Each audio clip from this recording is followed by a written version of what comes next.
Thank you guys for checking out the podcast. On this episode, Dr. Ethan Kreiswirth joins me. He is an athletic trainer, holds a PhD, and is a jiu-jitsu black belt.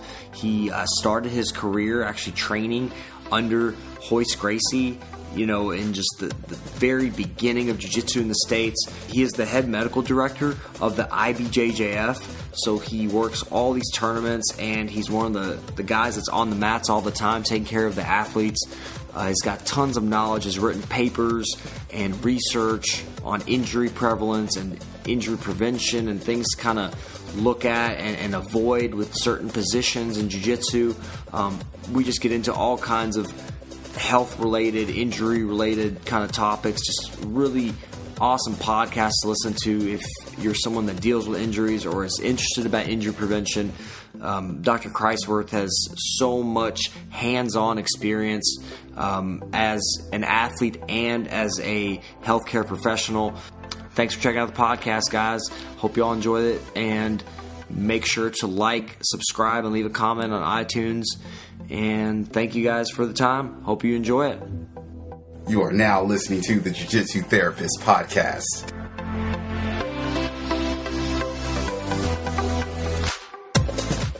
And I had Chris Howder. Are you familiar with Chris Howder?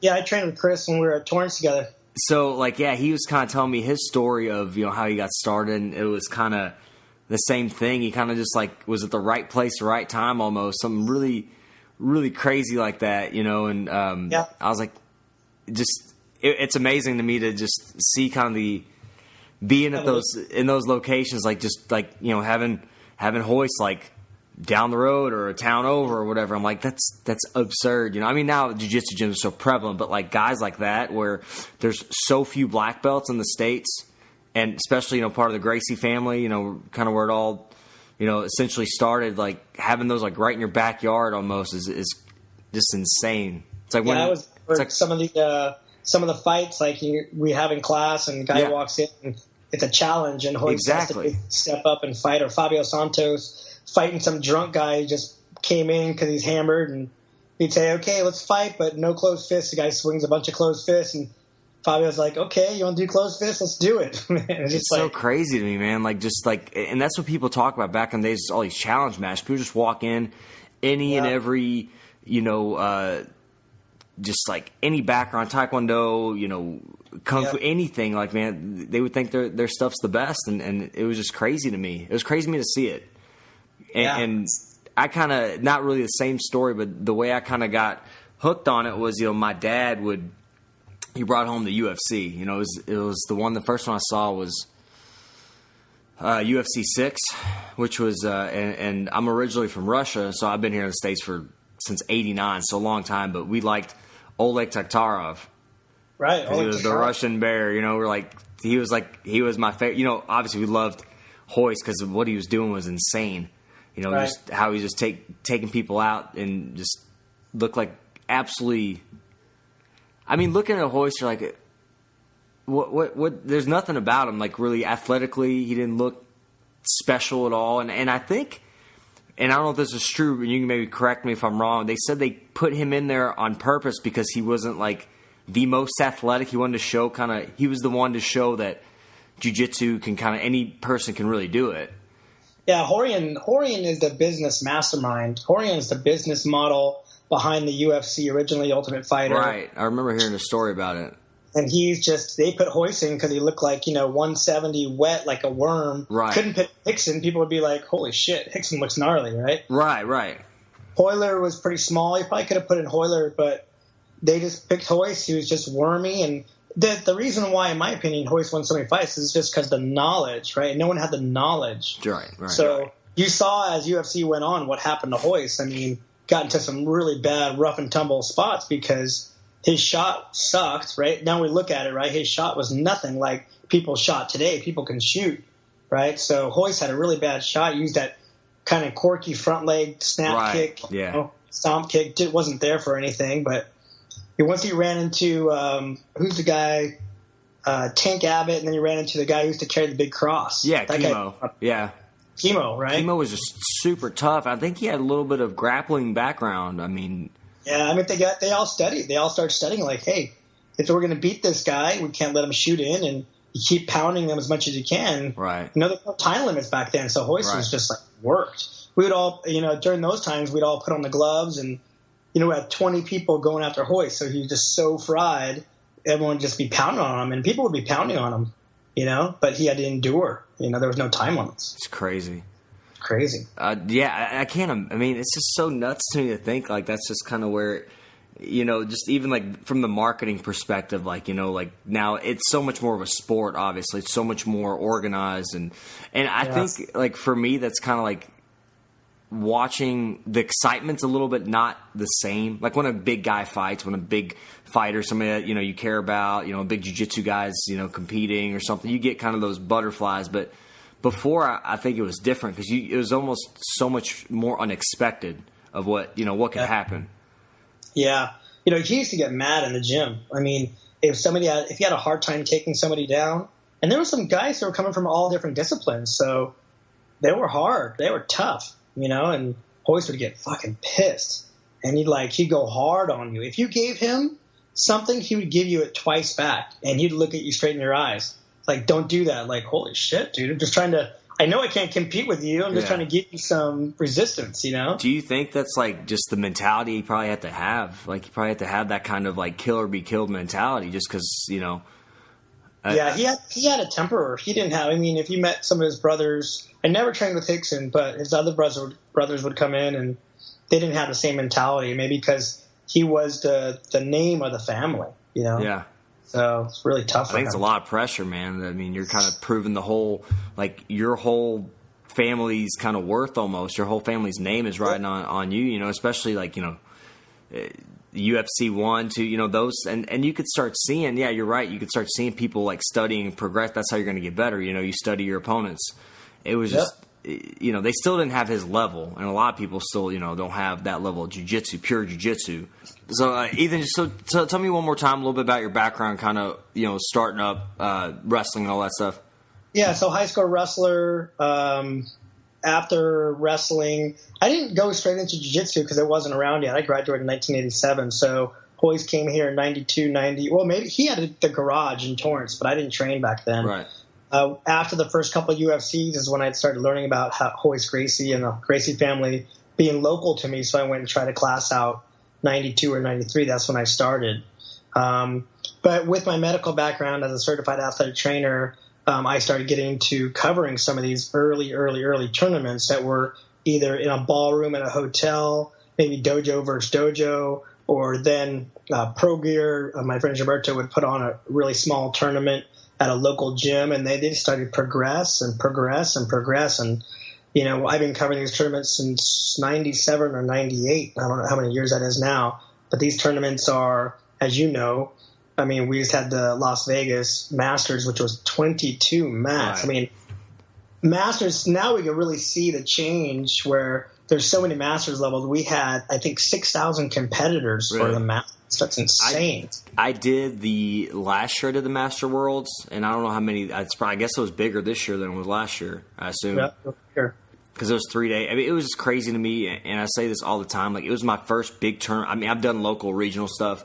It was actually my first Ibjjf into the Master Worlds. It was kind of a big jump, you know.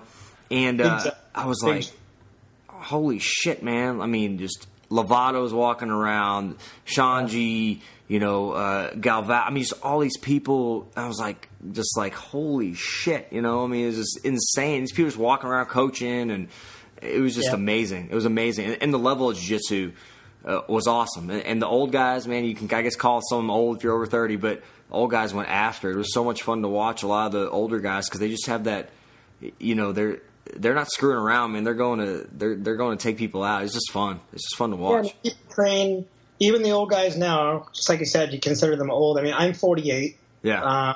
Try to put in 4 days a week. But you have other guys who own dojos, you know, who are my age and older, and they're putting in 6 days a week, double days, you know, and they're lifting. So everyone's a pro fighter these days. People who you're fighting and competing at IBJJF are putting in 6, if not 7, and that's not just me. That's what the data says. So for my dissertation, for my PhD, I took the data on injury rates, injury risks, male versus female, looking at different belt levels. And so what we're looking at is the cumulative incidence of what types of injuries we're looking at, the risks involved.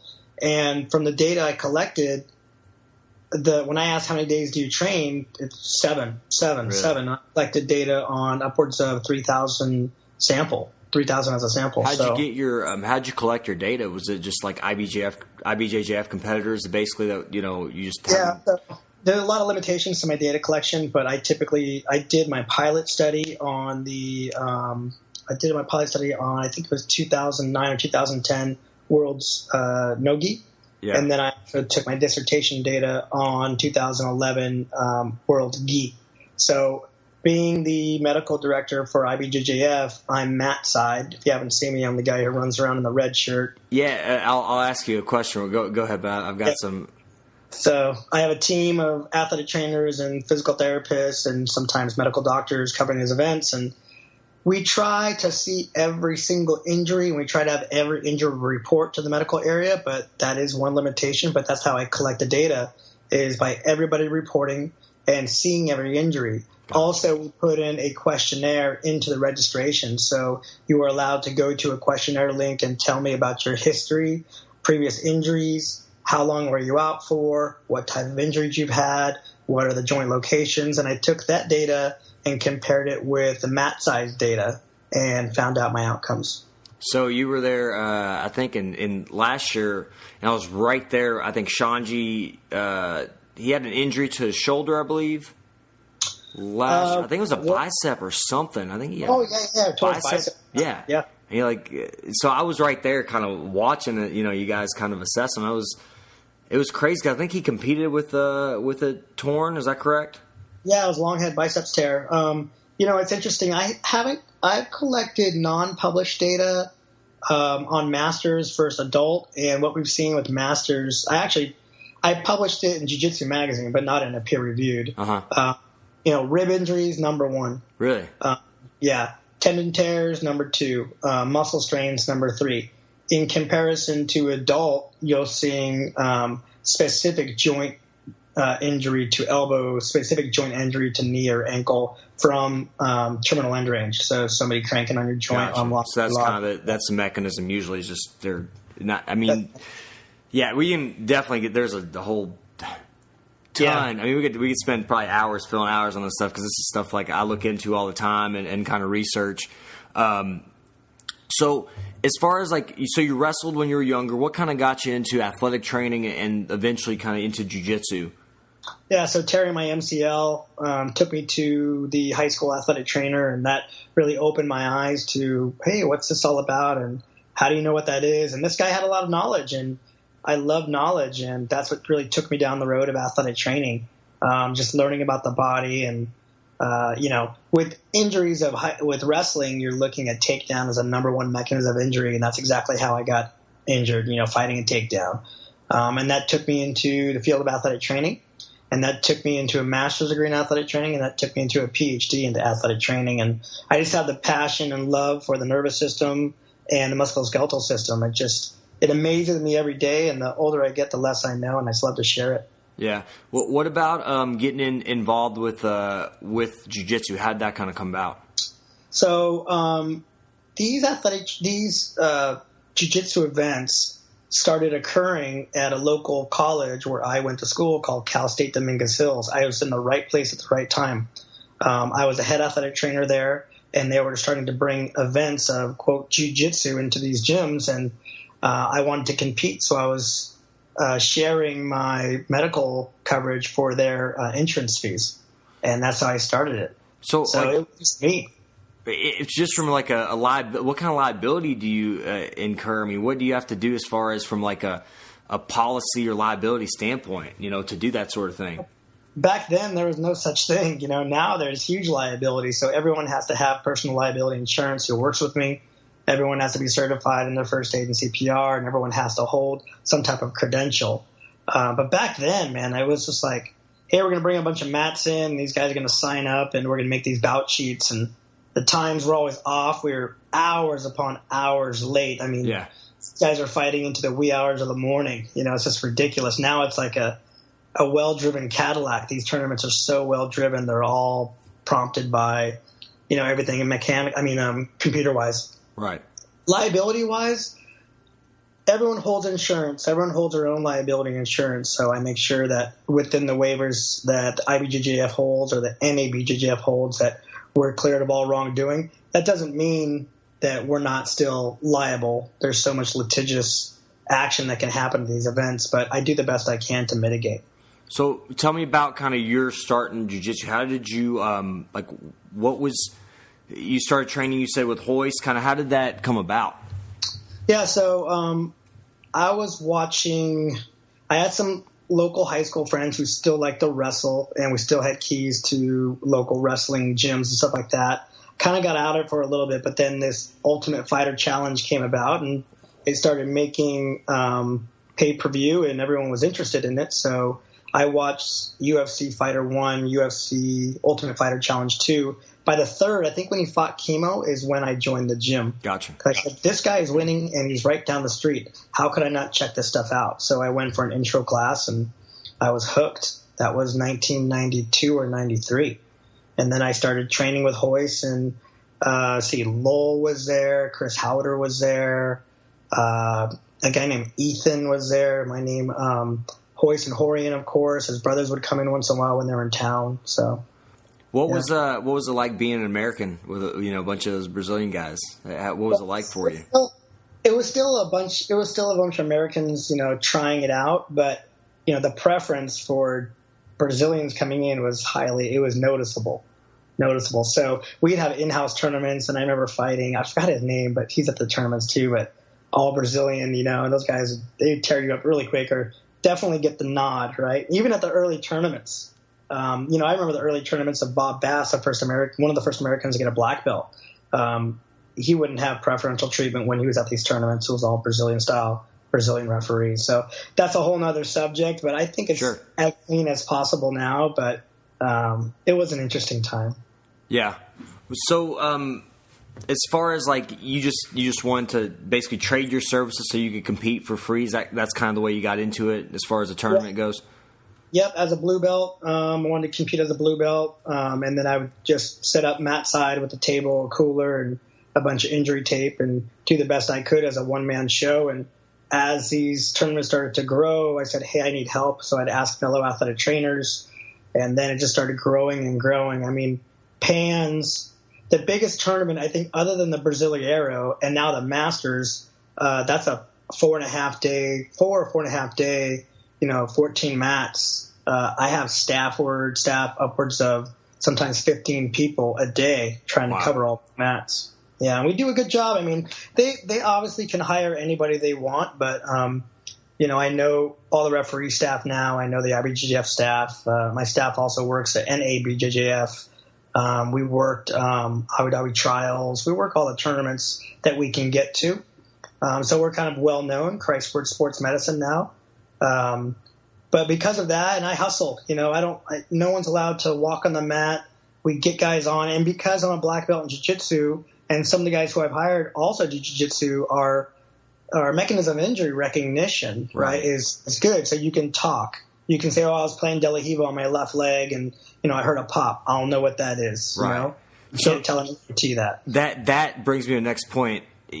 Having that knowledge of jiu-jitsu and being, an athletic trainer or a medical professional, how much of an advantage, how important is that, when treating athletes and also assessing athletes?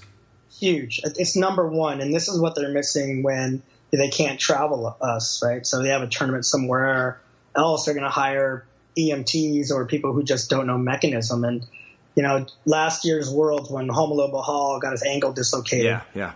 I was right there. I saw it dislocating. I knew exactly what to do. I knew exactly how to treat it right away. I got it back in within seconds. That would take him hours in the ER to get it back in, because they would wait on that.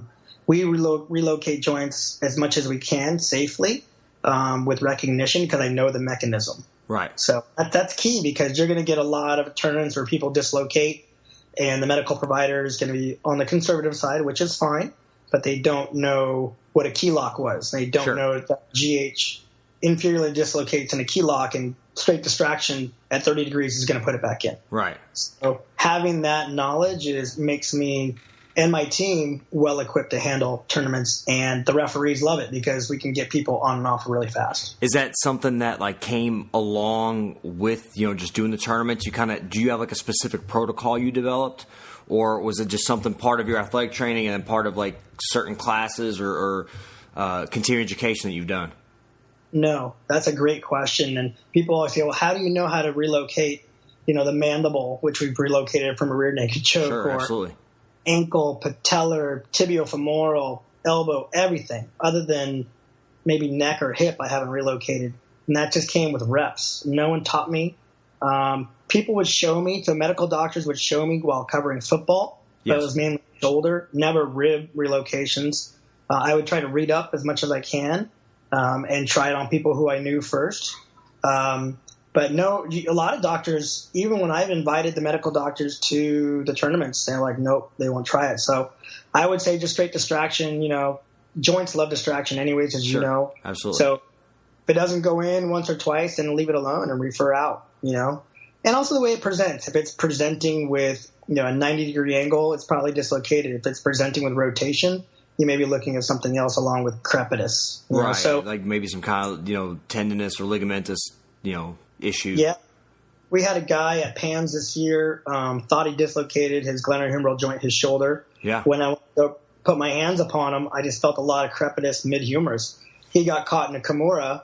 He snapped his humerus mid-shaft. Right. So I'm not going to try to relocate this guy. Similar to, I guess it'll be Frank Mir and Nogueira Big Nog.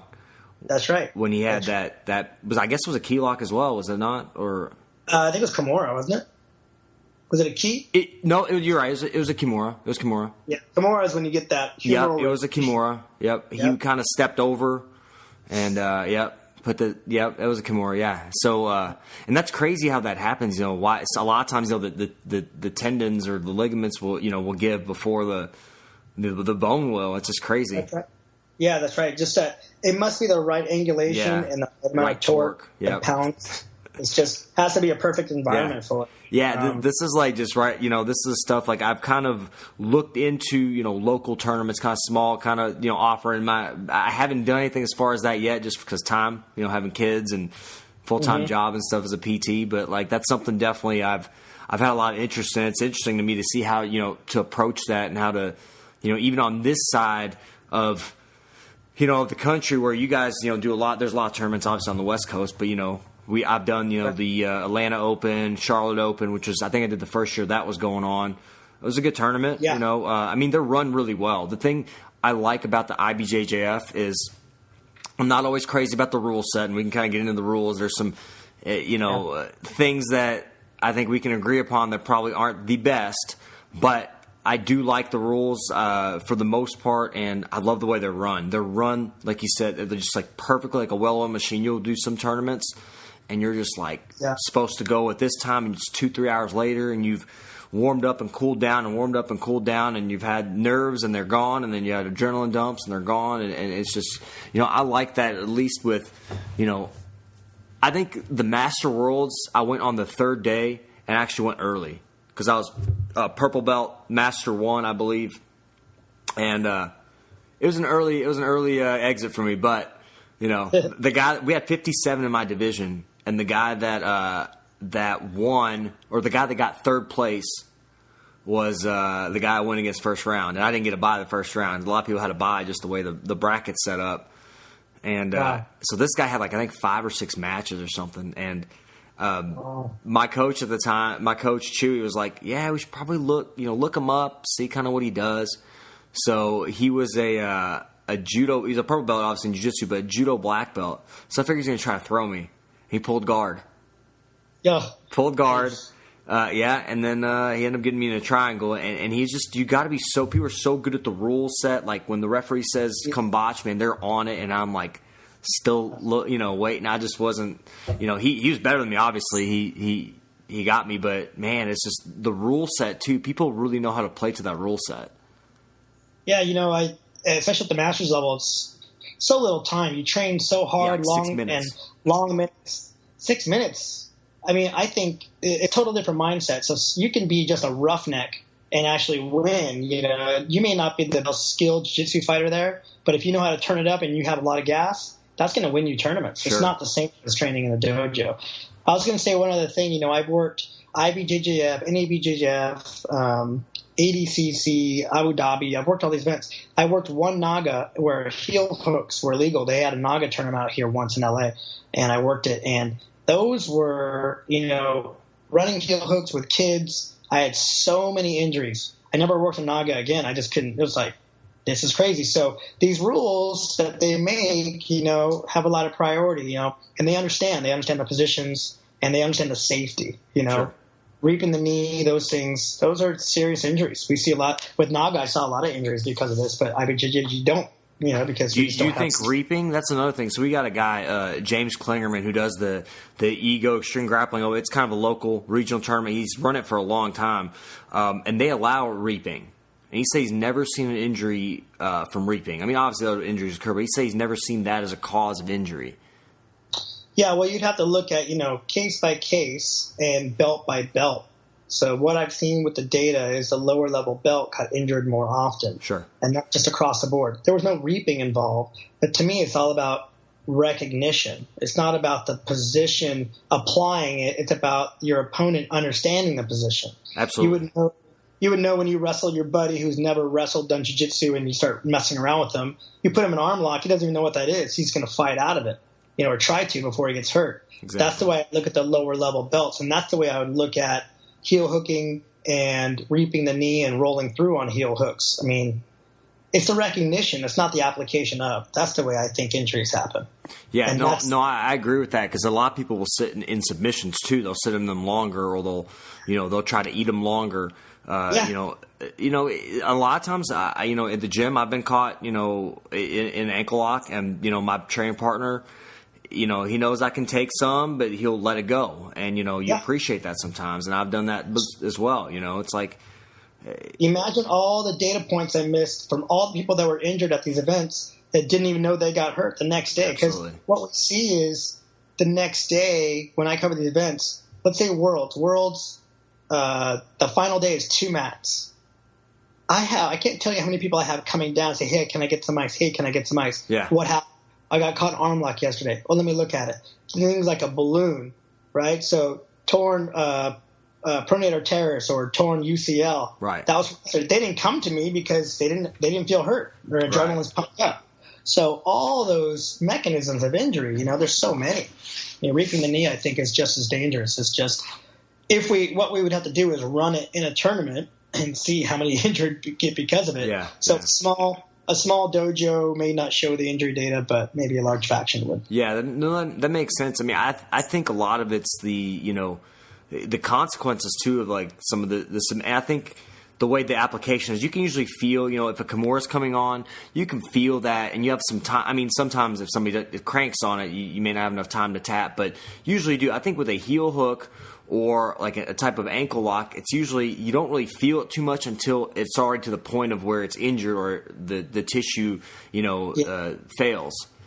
Yeah, I mean, we know through the data of ACL is that valgus stress, right, that knock-knee position or femoral incline rotation on a fixated tibia is going to cause a ligament tear. That's reaping the knee, you know. So if you don't see it in jiu-jitsu, the mechanism warrants the outcome. Right. That's the way I see it. Yeah, and then again, like you brought up a great point, the knowledge, you know, the absolute, you know, being a veteran jiu-jitsu, having the time on the mats, you know when you're in a bad spot, and you know when you probably should tap, even though ego can get in the way sometimes. And I think that's what part of it is in tournaments, you know, in tournament setting, people just don't want to tap. Like they've trained hard, they paid all this money, they've traveled, man, they've got, you know, all this time put in, and it's just hard to see that go away so quickly. Japanese don't tap. So the Japanese are straight kamikaze. Those guys, when I see them year after year after year, I usually go out on the mat for being choked out. Japanese will not tap. What do you think? Why do you think that is? Just cultural type thing? Or well, it must be cultural. Whoever listens to your podcast maybe can help me out who's Japanese, but I've been on the mat numerous times over the years for unconscious high-level black belts, high-level brown belts. Japanese will not tap. You even watch it. You've seen people; they won't tap. What about so just like mainly chokes, or even like joint locks? Joint locks, man. They'll do everything they can, but tap for chokes for sure. They won't tap the chokes. Not from That sounds crazy, man.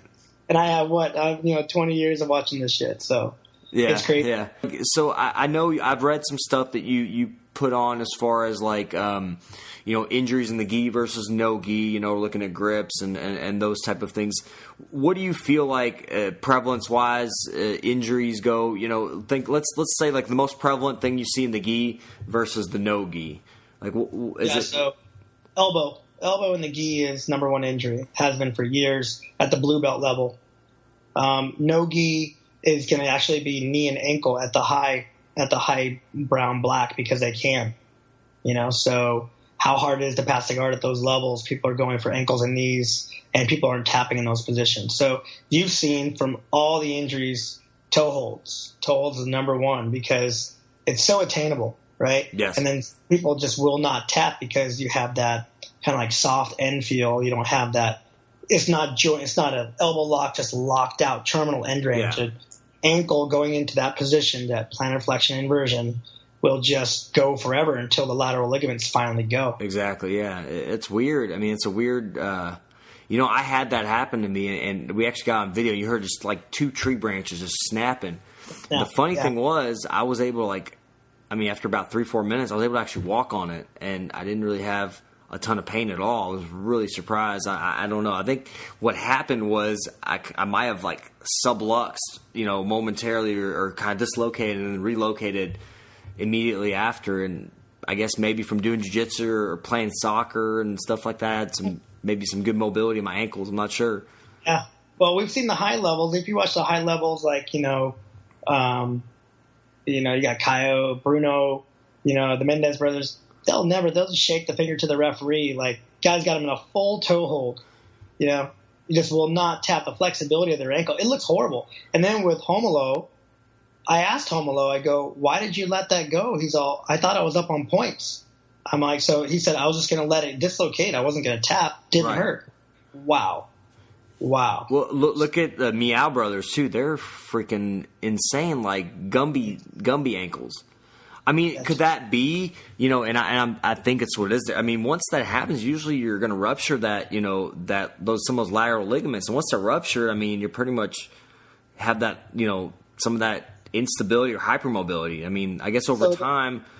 There was a tournament that me and my physical therapy friend took some non-published data again. And it was at, I think, Nationals, 2-day national thing. It was 2008, 2009. I can't remember. But we had what we thought 6 ACLs, and reliability wise, we both felt it on a lock wings and anterior jaw. I'm like, well, that thing's torn. We followed up on all 6. Only 2 of them had confirmed ATL tears upon MRI. The other 4 tissue creep. So, really? So you just have just elasticity, just so much. So playing De La Riva, and what I've seen over the years now, playing De La Riva, a lot of these guys will come. They'll complain of knee pain. I'll check their knee. Posterior lateral corner looks completely blown out in comparison to the opposing leg. Follow up on them, no ligament tear. That's just sitting in De La Riva for long, sustained period of times where you get tissue creep, posterior lateral corner. So for people that are listening, maybe don't understand what that is. So think about the outside of the knee. Think about like a cowboy or something, where like they ride a horse. Think of the outside of the knee being kind of almost like stretchy, more stretchy, kind of bow-legged, exactly. Yeah. And that tissue is just kind of elongated over time. It's almost like stretched out, like I guess maybe I'm sorry, go ahead. So I was thinking the way I say the analogy is a rubber band is a muscle. You stretch it and it snaps back. Fascia is a rubber band too. But a plastic bag, if you had a grocery bag and you put your hand in the middle of it and pushed out the plastic and then took your hand away, the plastic bag is going to stay elongated. Those are ligaments. Those ligaments stay elongated for a longer period of time, and then they don't stabilize the joint. So therefore, now you're going to have a lot of osteoarthritic conditions and knee pain. Yeah. So for somebody that's asking, you can kind of, respond if you have some knowledge of it. Like, what would you do from a rehab? I know you do more like assessment of injury. From a rehab sense, is there anything you see that helps or limits that besides playing the position or avoiding playing the position? What I tell people, especially lower belts, if you're going to play De La Riva or arm lasso, you play hip, knee, and ankle in line. So you play a tight grip. So you have a good pocket grip, and you play that lasso in line with the rest of your pelvis. Yeah. That'll help you stay stable.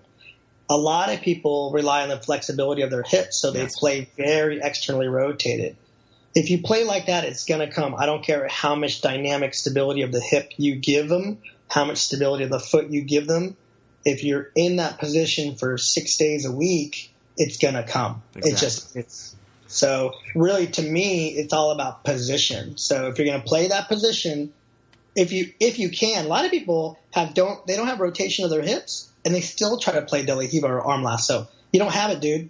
Either get it and then play that. It's like playing Eddie Bravo's game. Right. If you can't play 10th Planet game, don't try to play it. It's not your game. That's what I was going to get into with you. You know, a lot of people don't have that hip mobility, and they're relying on that knee to it puts a lot of torque on that knee, or a lot of pressure on that lateral knee. That's right. That's exactly right. So guys will come off and they'll be looking at, I've hurt this knee for so many times, and you do a quick assessment, internal external rotation, and extension of the ball socket, the hip itself, and they don't have it. Right. That tells me right away, bro, you don't have it. You shouldn't be playing it until you get it. Well, that's exactly right. And then that motion's got to come from somewhere, or the stress is going to go somewhere else. And if the hip cannot allow for that mobility, then it's going to be at the knee, and the knee's not supposed to bend that way. You know, I mean, it's going to go knee and low back. Knee, if you don't have the hip, which most people don't, knee, low back. So all these low back injuries are all related to poor hip functionality. Yeah. So I mean, and I actually did a video on my friend Chad, who's a black belt, 22 years old, phenomenal black belt. Plays a lot of long, tall guy. Plays a lot of De La Riva. Really good at De La Riva.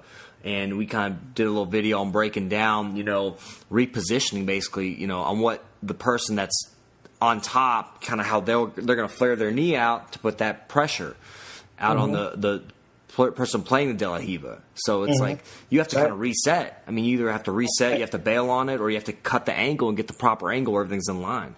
Totally right. I mean, people try to hold on to position forever. If you're losing that position, you don't have it, man, reassess. Get back to your position where you're safe. Right. And that's where I think that's where the injuries come, is that they feel like they can't reestablish position.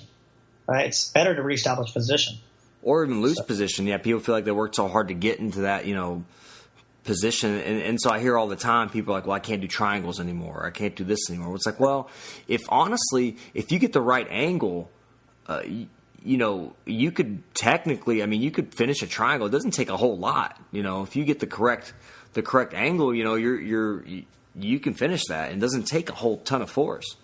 Yeah, I've had plenty of people come to me over the years who have torn their own lateral collateral ligament by trying to lock a triangle because they didn't set up the angle correctly, right? So they're cranking on their own leg and their ankle to close a triangle. They should have just shifted perpendicular, and they got to close the triangle real easy. So the leg, for people that don't understand, the leg would be, is it the top leg that's closing down, or the leg that's kind of across the back? Yeah, the leg that's across the back of the neck. Okay. They pull that forward.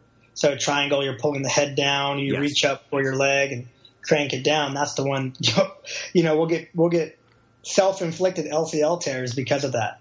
Right. Yeah. And also, that's why I tell you, don't grab your foot when you're trying to close down the triangle. Grab your shin, because, the ankle's got that mobility. And if somebody pops up, you're obviously, that plantar flexion inversion moment is where, you have more of that mobility, and it's where the ankle's less stable.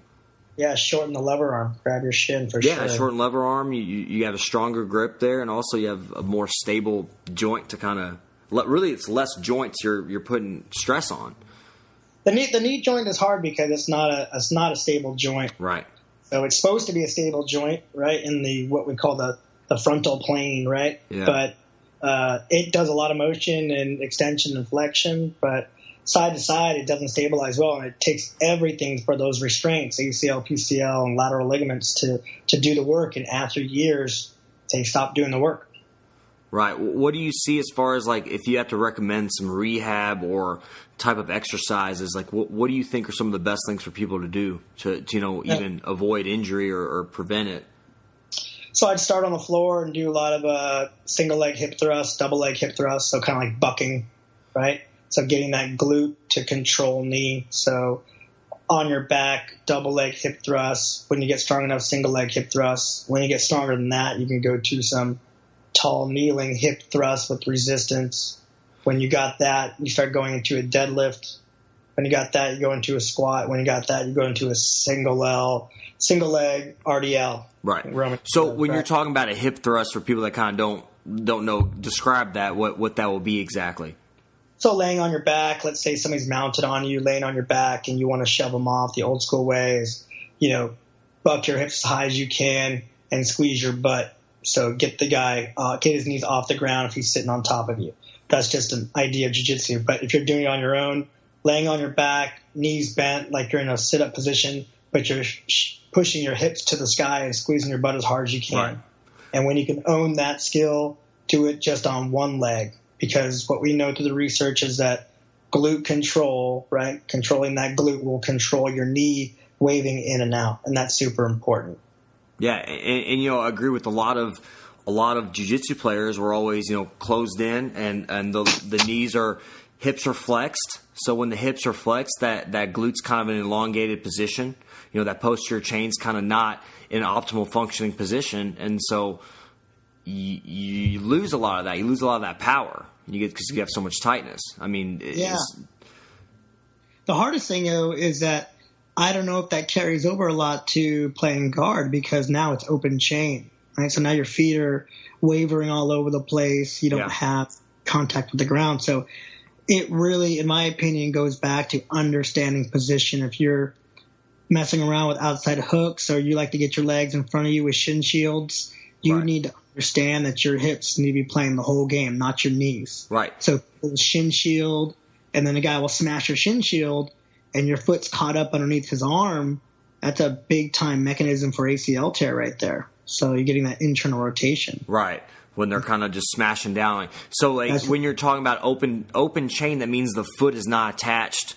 For people that don't know, the foot is not attached to the floor or not attached to something. So closed chain is like your feet are planted and you're pushing off. Open chain, or an open guard position, your feet are kind of wavering in the air, or pushing off the opponent. It's not a stable surface. So that, again, what you're saying is that training may not translate. I mean, it may translate to shrimping or getting out of mount, bucking out of mount, but some other positions it may not translate or, be as beneficial. That's why recognition, to me, I keep on going back, and that's what I wrote in my dissertation. I keep on going back to recognition. If you're in an open chain position or playing spider guard, and a guy's starting to pass you and your knee's starting to get tweaked, you have to recover with your hips in front of you, or you have to bail out of that position. Super important. Right, and just getting that alignment. So you don't want the strain. I think, moving your body and getting your hips in the proper position is going to get that, trying to keep your knee basically in line to where it's not torqued inward or outward. Yeah, and now we have it. Now we have an inside hook De La Riva game where people play inside hook De La Riva, and then so let's say I'm playing inside hook De La Riva with my right leg, and my left leg my foot is on his hip. Yes. Can you picture that? Yeah. So these are more current positions of jiu-jitsu, and knees get tweaked down here. Knees get tweaked. I guess it would be like reverse De La Riva, I guess. Is that what they call it? Yeah, reverse De La Riva. So basically, think of, instead of the outer leg being weaved, the inner leg is weaved. That's right. And then the outer leg is kind of on their hip. Yeah, keeping distance when needed. But, the knee is vulnerable. It's vulnerable. So I think those positions are for the higher belts. But then again, we're getting lower belts who are berimboloing before they're even playing a hook sweep game. So the game's obviously changed massively over the years, but I think the injuries probably have changed because of it too. We just don't have the early data to suggest it.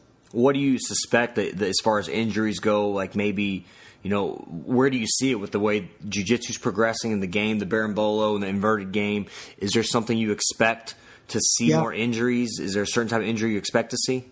I wish I could take a radiographs on every single berimbolo player for cervical spondies, cervical bone spurring, cervical stenosing. I would love to see that. We'll never get that data. We'll get case study data for sure, just following one guy through time. But laying on the back of your neck in that full flexion position, it's going to be hard over the years. The bones respond to stress and trauma by growing more bone. Yes. And as you grow more bone, you bone spur. And as you bone spur, you pinch off, and that can cause a lot of issues. So I think if I'm projecting and assuming, we're going to see a lot more of, neck arthritis, I would say, because of the berimbolo game.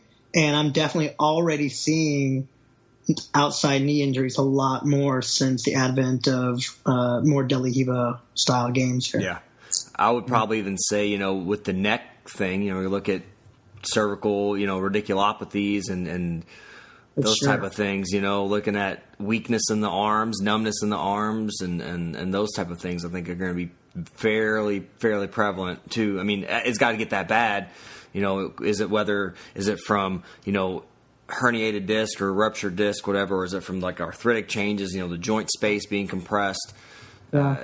How do you recommend, if you could play the safest jiu-jitsu for your body, what would you say would be like the safest way? Just hypothetical. I know it's probably a craziest question ever because there's really no way. And I'll tell you, jiu-jitsu is one of those sports that's gotten. I love it so much because I feel like you can play jiu-jitsu pretty much at any level, pretty much at any age, with almost any medical condition. You could be missing a leg or missing an arm, and you can still do jiu-jitsu and be effective and do well and enjoy it. So I just feel like that's the unique thing about jiu-jitsu. So the rehab aspect, I think it's coming more into the light. I say all the time that what I do, physical therapy, is not necessarily sexy or until somebody needs it, until somebody can't do jiu-jitsu, then they seek me out, and that's a lot of times it's too late. Yeah. So what I would say to that's kind of multifactorial. First thing is pick and choose your training partner wisely. As I'm 48 now, I don't go at big guys anymore. And luckily, because I'm a black belt, I can pick and choose. Got to leave your ego at the door. And there's plenty of guys that are, I'm only 5'3", maybe, right, at 150. And there's plenty of guys that are big that are blue belts, but they're big, beefy blue belts. I really don't want to go to those guys anymore.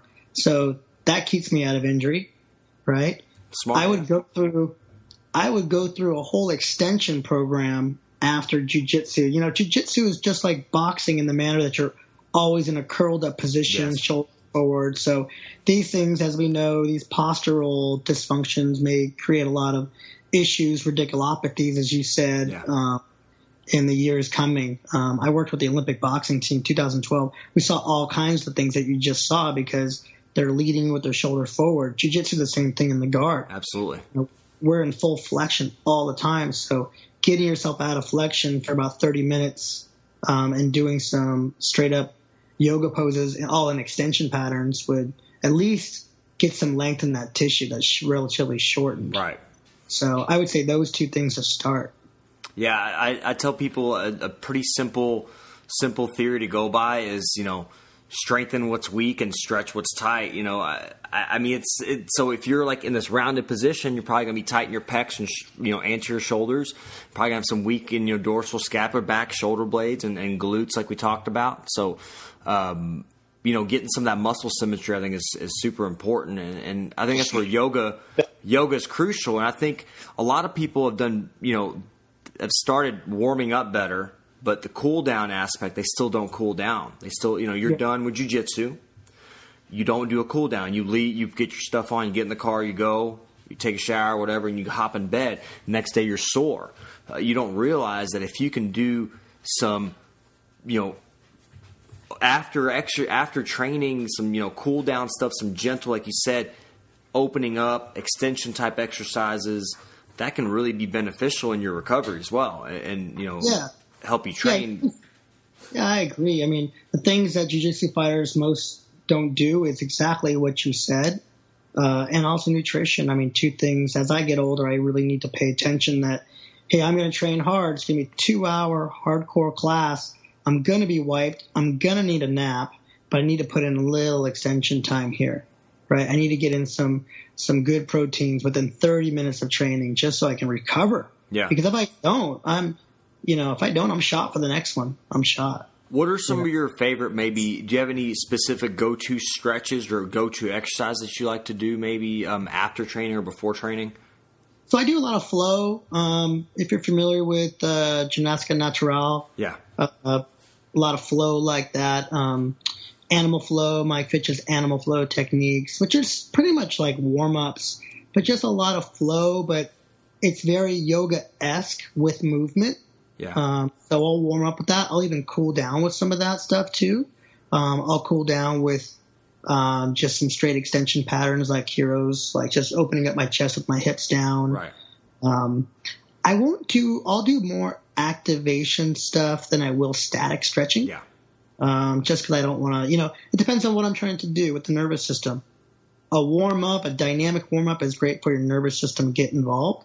Some long, slow, static stretching that turn off your nervous system at the end of the night is good as well. So I guess it's all about what you're trying to prepare. Yeah, and what you're explaining, I'll try to elaborate. Basically, when you're doing a longer stretch, you're kind of almost shutting down some of those stretch receptors, some of those receptors in the tissue that kind of help your muscles fire adequately and prevent injury. So doing more dynamic with movement helps kind of warm that tissue up. I almost say like prime your muscles. And so That's why shorter, movement, shorter hold times, movement type things before you go into activity like jiu-jitsu, and then afterwards you can do just the static, longer holds because it's more of a relaxation. You're going to be kind of taking it easy, letting that tissue kind of calm down. Which I agree, I think is super crucial and really important as far as the movement stuff. I've heard so many good things from actually lower belts, and my instructor kind of said this. He had a blue belt he was rolling with, and they were actually flow rolling to warm up because he got into class late. They were flow rolling, and he's like, "Oh my God, I didn't see this position before. This, or this submission is here, and I didn't know." And it was from flow rolling, and you're getting twofold. First of all, you're seeing different things. You're seeing different movement patterns. You're trying different things, and you're also getting warmed up. So it's like an active, you're getting your brain going because you're getting your brain the whole jiu-jitsu mindset, and then you're also getting that tissue warmed up, which I think is, extremely important. So I think you're warming up two areas that I think you really need to, because sometimes we go to jiu-jitsu practice and our head's somewhere else and we're just not, able to focus. But I think that kind of jump starts all those things. Yeah, no, I love that idea. Flow. At one other gym I used to train at, we used to flow roll mouth closed. So the minute you started opening your mouth, trying to meet the demands of oxygen need, you knew you were going too hard. Gotcha. Flow roll with your mouth closed, all nasal breathing. We know nasal breathing increases a lot of nitric oxide, which is a great thing, getting more opening those capillaries. So that's good stuff. I mean, you need just what you said. You need a thermogenic warm-up, right? And you need a cognitive warm-up, right? Yep. Just what you're talking about. And you need a neurological warm-up. So you're kind of just doing all three of those with some good flow rolling. Like you said, having a good partner is so important, because sometimes you start flow rolling and by the end of the 3, 4, 5 minutes, man, you're going after each other, and that kind of defeats the purpose. So having a good training partner, having that leaving the ego at the door, like all those things, I think are so important for longevity of jiu-jitsu.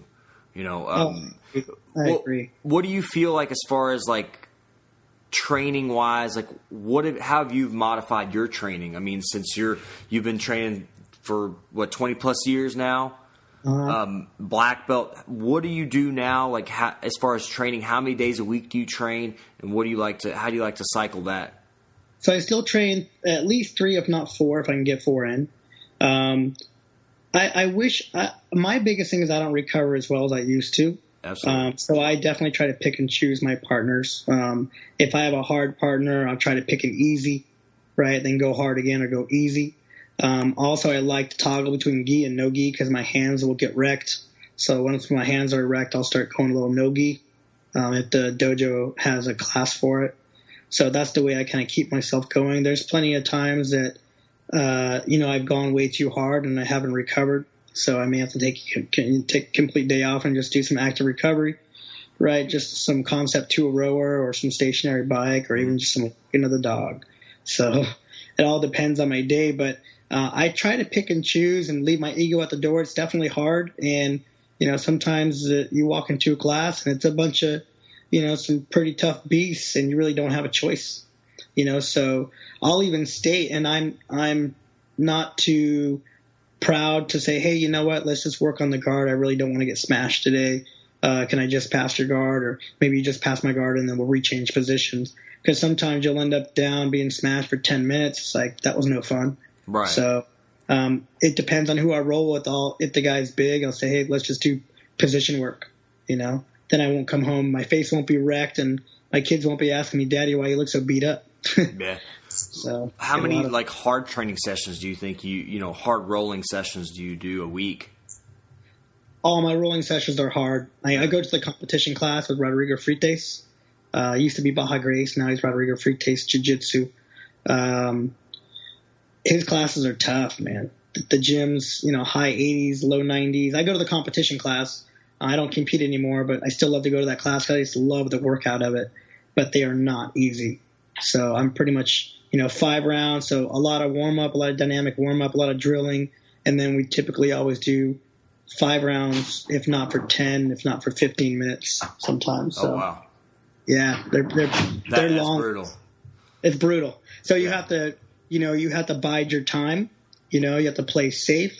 But sometimes you'll get 5 brutal rounds, and it's just going to be a rough day. Yeah, I wanted to ask you a little bit more as far as recovery things, and we can kind of get into this another time, but kinesio tape or rock tape, what do you feel about that? There's some mixed things about it. I do use it. I think it's not the ultimate thing. I think there's it works well for some things. It works well for some people, and others it really is not terribly effective. I mean, how do you feel about that? As far as what it's most effective for?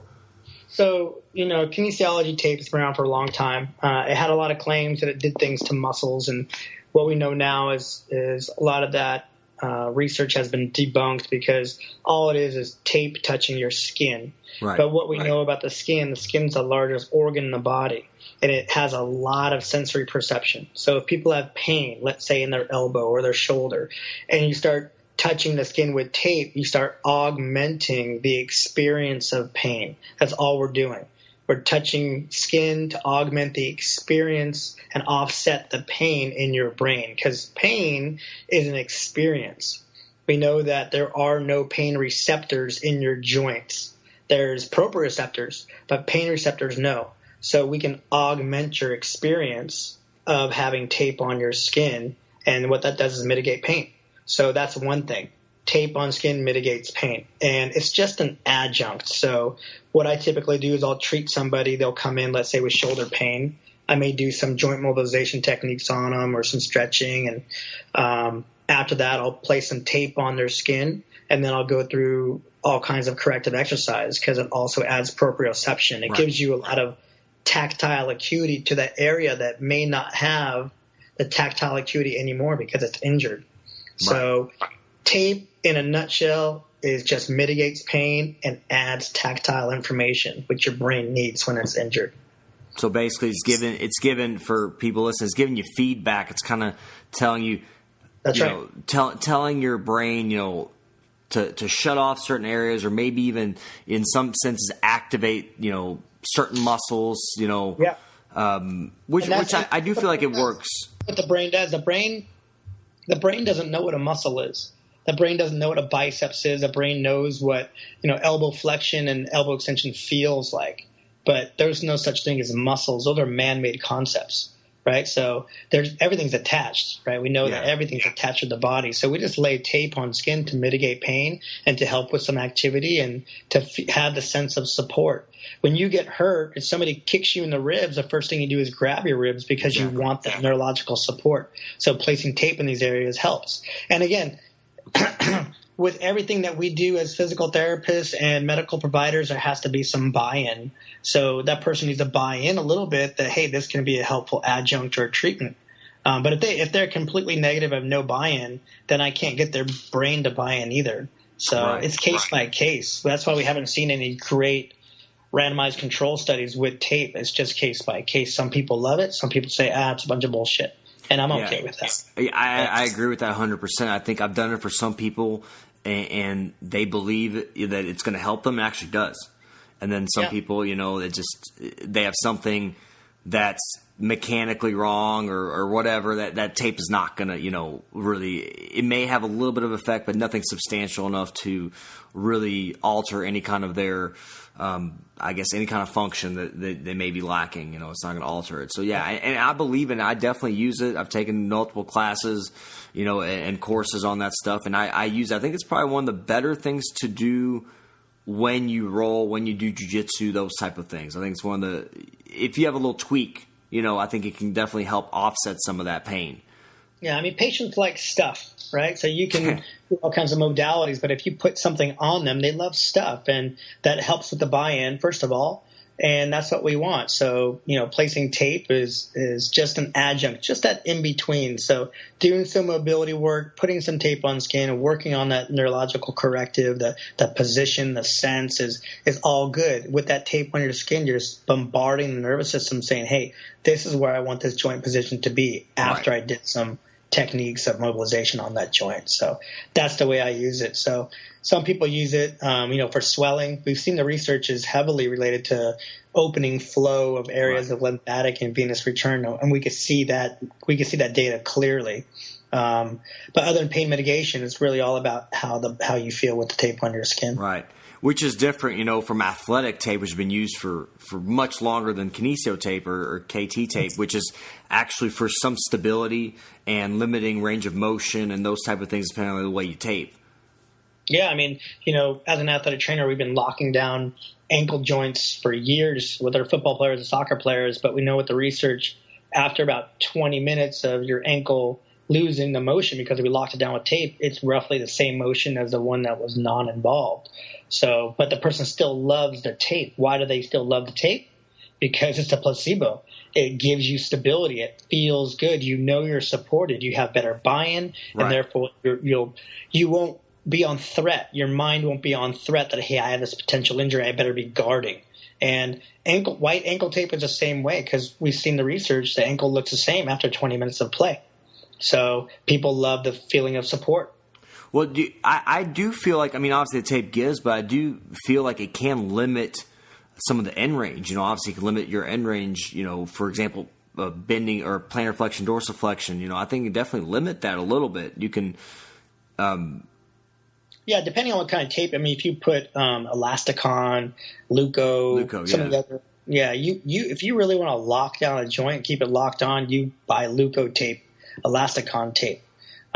You'll limit those ranges of motion, and then when you go into that range or when you go to sprain your ankle and it needs to sprain, it needs to give way, then it's going to go up the chain, right? The knee is going to become involved, or the hip or the back. So you're kind of distributing almost the stressors on that joint. That's right. But for the most part, like white tape, J&J, Zonus, or white cotton tape that has no stretch to it, usually breaks down pretty fast. Yeah, fast is what people think, but they love the feeling. Right. Take the compression too. That's why people tape their fingers. The compression feels good. Compression feels good because your nervous system's relying on it. Your nervous system, hey, I want compression. Compression creates safety in your brain. Yeah. If you create safety in your brain, your experiences of pain have subsided a little bit. That's what it is. So you're just brain playing. That's all you're doing. Mm-hmm. It's not about the joint. It's about the brain. So, what do you think about people taping their fingers? There's some fingers that I do tape for some stability and for pain relief. I do feel like it helps. I do feel like it limits some of my range of motion, in the finger, keeps it kind of from, getting in those end ranges that might be painful. Do you like for people to preemptively tape their fingers? Do you think that's a good thing, or not unless you need it, or not at all? Most of us who have been playing years have those Burchard's nodes, and, also their nodes are basically osteoarthritis from playing pocket grip for so many years. Yep.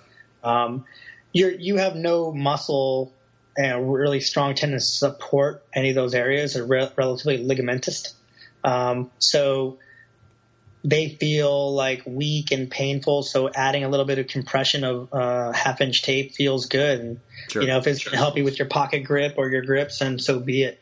It's one area where you can say, sure, I can tape it and not falter in any other joint, right? So, there's not a lot of musculature there, so it's okay. I'm totally cool with that. And, taping thumbs and fingers, they're so injured so often. Right.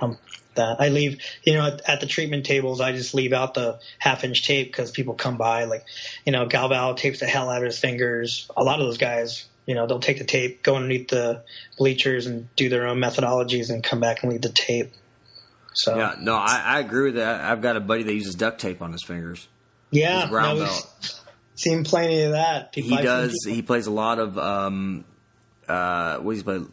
He plays a lot of lapel and sleeve grips and pant grips and stuff like that. Super, super strong grip. One of my buddies, I grew up, we grew up together. We've been training together since, we started.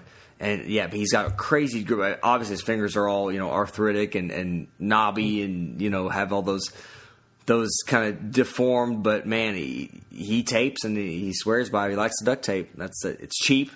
You can get a bunch out of it, and it's what he uses. People are making, I've seen monkey tapes on the market now. That's nothing more than just 1/2-inch or 1/4-inch of Luco. Right. You can use any of that stuff. I asked him about it, actually, like on Instagram. I was like, well, what makes your tape so good? And I've seen the tape, and it's basically, Luco tape is what it looks like. The same Luco, it's just kind of brand. But, again, Luco tape's got the tension on it, it's stronger. It's got the adhesive properties of it are stronger, and it has the fiber backing's way more. The amount of adhesive is way more. Right. So straight up glue. I don't like that kind of constricts my fingers. I don't like it as much. So straight up white tape. And you like the white tape? There's so many different designs of how you can keep white tape on now. You could tie knots around certain things. I presented an article in Jiu-Jitsu magazine a long time ago on how to tape fingers and to keep it on, because that's typically the thing is that it falls off. Right. There are ways to keep it on. So interesting. So it's in Jiu-Jitsu magazine? Do you know when it was? Yeah. So Mike Balise, who's the chief editor for Jiu-Jitsu magazine, I've been writing for him for quite some time. I don't think I've written for him for, I don't know, probably 3 or 4, maybe 6 months now. But for a while there, I was presenting stuff on injuries, how to tape, how to use kinesiology tape, all kinds of things. Yeah. You had a couple apps out too, didn't you? Are those still out? Yeah, I did a couple apps a while ago with Budo Jake and Budo Videos. Basically, one was just an interview, part 1, part 2, and then I did one for recognition, evaluation, and then one for taping as well. Right. Yeah. No, I saw those. Those are good, really informative. It was good videos. I kind of watched that before you and I talked just to get some ideas. I've got a bunch of stuff I still want to get into. I don't want to take too much of your time, man. But as far as like for a personal question for me, like I've always been interested in working some jiu-jitsu competitions and kind of being there, obviously competing as well as training and competing and helping other athletes out. How do you feel is like the best way to go about something like that? Yeah, so I tell people, because now, as the years go by, especially with the physical therapy field, it's becoming so prominent, and the athletic training field is now more in people getting into sports medicine and are already jiu-jitsu practitioners, which is great. So I just have people email me, and then if slots open or I'm taking on volunteers, say, yeah, come on. So they can email me at Krieswirth. You want me to spell it out for you? Sure, go ahead. EKR. Actually, you know what? Forget that. Email me at blackbeltsportsmedicine.com, because now I actually have Okay. Yeah, blackbeltsportsmedicine.com. I actually finally have hired a secretary assistant to help with all these people. That's calling. Awesome, man. Yeah, which is nice. So the tournaments, we're used to be 1-2 tournaments a year. Now it's like I think we covered almost 30 tournaments this year. Wow. It's gotten out of control, and that's all local in California. Are you guys doing anything on the East Coast? So what I'll do is I'll find people for them. If they're interested in hosting an event, I found people up in New York. Dr. Chris Harstady, who you worked with at Atlanta, he worked with me. He came in with me working Pans and Worlds years ago, because he's an orthopedic physician and he's fighting. So I got a great, perfect guy, right? Right, for sure, absolutely. He started with me, and then I said, hey, I'd love for you to work Atlanta. That's your hometown, so I know he's working that now. So I'll find people that are outside the range of the South and Northwest for them. Do you primarily do IBJJF, or is there any other ones? I know you said some Naga you've done, but is there anything other ones you do? Yeah, so North American Brazilian Jiu-Jitsu Federation, so that's Nabajah. We covered we didn't cover this last Abu Dhabi trials, but we cover a lot of Abu Dhabi trials that are up and down the California coast too. So those three primarily. Naga only came here once, and that was probably that I covered. That was early 2000s, I think. Yeah, so, we have quite a few, like in Cincinnati, Ohio, those surrounding areas. I think Indianapolis area. I think Indiana and Ohio area. Yeah, they stay. They don't think they come to the West Coast, do they? I'm not sure. I know we have Naga out there. I've never done a Naga. Yeah. But, yeah, like I said, I'd love to, kind of do, dabble, and that's really what I want to, move towards eventually. I kind of work, right now as an outpatient PT, but I kind of do my own thing as well, helping people around the gym and sure. that kind of thing. So, yeah, it's just interesting to me because that's, I like jiu-jitsu, man. I like keeping people on the mats and keeping them trained. I think it's the best thing in the world to do that. Something you're passionate about, and so same with me. I'm passionate about training, and I'm passionate about helping and get people on the mats. It's not about how much time you need to take off. It's about how I can manage your injury within the game of jiu-jitsu. That's important because when you get hurt, you start developing a whole different game. I just came out of knee surgery about 6 months ago. I developed a whole different game, which I'm like, hey, that's pretty cool, right? So I think we just do a part 2 when you're ready.